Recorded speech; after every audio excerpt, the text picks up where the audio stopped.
الحمد لله وكفى وسلام على عباده الذين اصطفى أما بعد فقد قال الله تبارك وتعالى إن الدين عند الله الإسلام.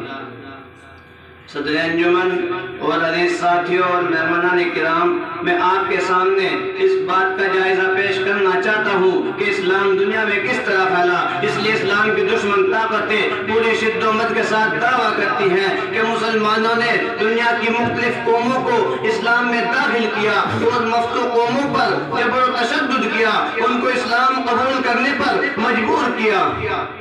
مسلمان فطری طور پر شدت پسند ہیں، وہ اپنے اسلام کو پھیلانے میں ہر قسم کا ظلم و ستم جائز رکھتے ہیں اور نہ جانے کتنے اعتراضات پورے شد و مت کے ساتھ کیے جا رہے ہیں، مگر پھر بھی اپنے مقصد میں ناکام ہیں.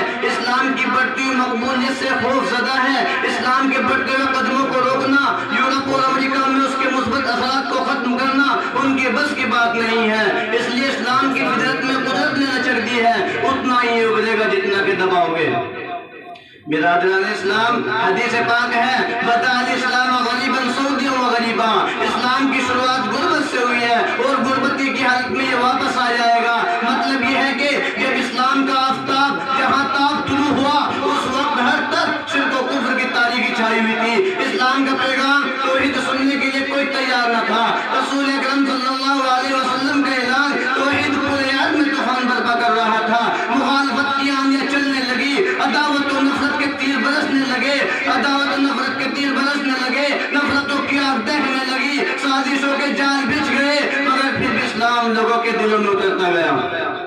تاریخ گواہ ہے کہ داعی اسلام کے پاس نہ طاقت تھی، نہ قوت، نہ افراد تھے، نہ وسائل، نہ ہر بوزت تن تنہا ایک ذات اللہ کا پیغام لوگوں کو سنا رہی تھی. کہ اسلام کی انسانیت اور اثر آفرین حقانیت دلوں میں اتر جانے کی صلاحیت تھی کہ جس نے اس کے پیغام کو سنا اور غور و فکر کیا، اسلام کی آواز اس کے دلوں کی آواز تھی، انسانیت کی سربلندی کی آواز تھی، عبد و معبود کو ملانے کی آواز تھی، عدل و مساوات کی آواز تھی، اخوت و محبت کی آواز تھی. اسلام کا پیغام رحمت و برکت کا پیغام تھا، اخوت و محبت کا پیغام تھا. اس لیے لوگوں نے اس پیغام کو قبول کیا، بغیر کسی جبر کے، بغیر کسی دباؤ کے دائرہ اسلام میں داخل ہوئے. اسلام پھیلتا گیا.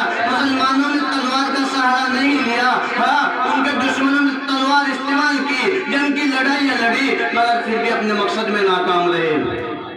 اس لیے کہ حق بہرحال حق ہے اور باطل بہرحال باطل ہے. اور وجاء الحق وزهق الباطل ان الباطل كان زهوقا کا خدائی اعلان پورا ہوا. اسلام پھیلا اور پھیلتا گیا. مسلمانوں نے دنیا کے جن علاقوں کو فتح کیا، وہاں کے لوگ مسلمانوں کے اخلاق و کردار سے متاثر ہو کر اسلام میں داخل ہوئے. عدل و انصاف اخوت و مساوات کی وجہ سے وہ عاجز ہو چکے، عدل و انصاف اخوت و مساوات کی وجہ سے اسلام میں داخل ہوئے. اس لیے کہ عیسائی و مجوسی ظالم حکمرانوں کے ظلم استبداد سے عاجز ہو چکے تھے. اب وہ جانور و حیوانوں کی زندگی سے اکتا چکے تھے. اسلام کی شکل میں ان کو ایک فطری نظام ملا تھا جس میں تمام انسان برابر ہے، حاکم و محکوم، امیر و غریب میں کوئی فرق نہیں ہے. یہ کسی ظالم کو ظلم کی اجازت نہیں دیتا. برادران اسلام، مسلمانوں نے بے شک تلواریں اٹھائی، جنگ کی لڑائیاں لڑی اور دشمنوں کو تحقیق کیا، لیکن یہ کون لوگ تھے؟ یہ وہ لوگ تھے جنہوں نے خدا کی سرزمین پر فتنہ فساد برپا کر دیا تھا، جنہوں نے خدا کی سرزمین پر فتنہ فساد برپا کر دیا تھا. شرک و کفر کے پیغمبر تھے، لات حر اور صلیب اور زنار کے پجاری تھے. جب انہوں نے خدا کی سرزمین، جب انہوں نے خدا کے قانونوں کو توڑنے کی کوشش کی تو مسلمانوں نے ان کو نیست و نابود کر دیا تھا. وَمَا عَلَيْنَا إِلَّا الْبَلَاغُ